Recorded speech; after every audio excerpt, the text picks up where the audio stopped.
அப்போஸ்தலனாகிய பவுல் கொலோசையருக்கு எழுதின நிருபம் 3ஆம் அதிகாரம். நீங்கள் கிறிஸ்துவுடன் கூட எழுந்ததுண்டானால் கிறிஸ்து தேவனுடைய வலது பாரிசத்தில் வீற்றிருக்கும் இடத்தில் உள்ள மேலானவைகளை தேடுங்கள். பூமியில் உள்ளவைகளை அல்ல, மேலானவைகளையே நாடுங்கள். ஏனென்றால் நீங்கள் மரித்தீர்கள், உங்கள் ஜீவன் கிறிஸ்துவுடனே தேவனுக்குள் மறைந்திருக்கிறது. நம்முடைய ஜீவனாகிய கிறிஸ்து வெளிப்படும் போது நீங்களும் அவரோடே கூட மகிமையிலே வெளிப்படுவீர்கள். ஆகையால் விபசாரம், அசுத்தம், மோகம், துர்இச்சை, விக்கிரகாராதனையான பொருளாசை ஆகிய இவைகளை பூமியில் உண்டு பண்ணுகிற உங்கள் அவயவங்களை அழித்து போடுங்கள்.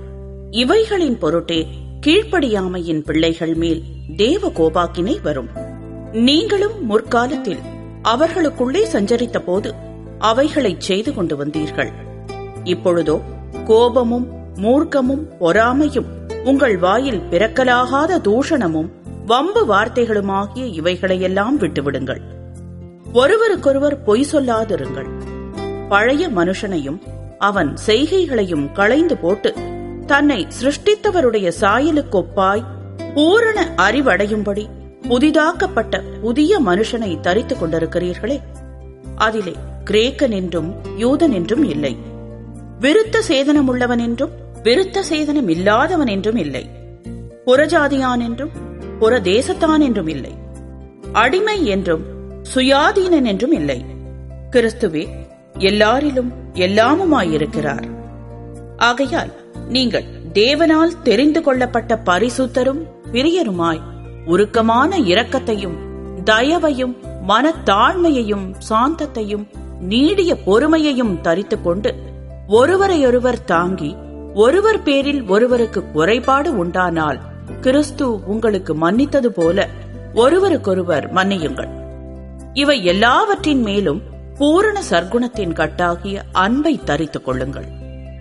தேவ சமாதானம் உங்கள் இருதயங்களில் ஆழக்கடவது. இதற்கென்றே நீங்கள் ஒரே சரீரமாக அழைக்கப்பட்டீர்கள். நன்றியறிதலுள்ளவர்களாயும் இருங்கள். கிறிஸ்துவின் வசனம் உங்களுக்குள்ளே சகல ஞானத்தோடும் பரிபூரணமாக வாசமாயிருப்பதாக. சங்கீதங்களினாலும் கீர்த்தனைகளினாலும் ஞான பாட்டுகளினாலும் ஒருவருக்கொருவர் போதித்து புத்தி சொல்லிக் கொண்டு உங்கள் இருதயத்திலே கர்த்தரை பக்தியுடன் பாடி வார்த்தையினாலாவது கிரியையினாலாவது நீங்கள் எதை செய்தாலும் அதையெல்லாம் கர்த்தராகிய இயேசுவின் நாமத்தினாலே செய்து அவர் முன்னிலையாக பிதாவாகிய தேவனை ஸ்தோத்தரியுங்கள்.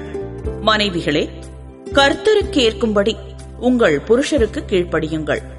புருஷர்களே, உங்கள் மனைவிகளில் அன்பு கூறுங்கள், அவர்கள் மேல் கசந்து கொள்ளாதிருங்கள். பிள்ளைகளே, உங்களை பெற்றாருக்கு எல்லா காரியத்திலேயும் கீழ்ப்படியுங்கள், இது கர்த்தருக்கு பிரியமானது. பிதாக்களே, உங்கள் பிள்ளைகள் திடனற்று போகாதபடி அவர்களுக்கு கோபமூட்டாதிருங்கள். வேலைக்காரரே, சரீரத்தின்படி உங்கள் எஜமான்களாயிருக்கிறவர்களுக்கு எல்லா காரியத்திலேயும் கீழ்ப்படிந்து நீங்கள் மனுஷருக்கு பிரியமாயிருக்க விரும்புகிறவர்களாக, பார்வைக்கு ஊழியம் செய்யாமல் தேவனுக்கு பயப்படுகிறவர்களாக கபடமில்லாத இருதயத்தோடே ஊழியம் செய்யுங்கள். நீங்கள் கர்த்தராகிய கிறிஸ்துவை சேவிக்கிறதினாலே சுதந்திரமாகிய பலனை கர்த்தராலே பெறுவீர்கள் என்று அறிந்து எதை செய்தாலும் அதை மனுஷர்களுக்கென்று செய்யாமல் கர்த்தருக்கென்றே மனப்பூர்வமாய் செய்யுங்கள். அநியாயம் செய்கிறவன் தான் செய்த அநியாயத்துக்கேற்ற பலனை அடைவான். பட்சபாதமே இல்லை.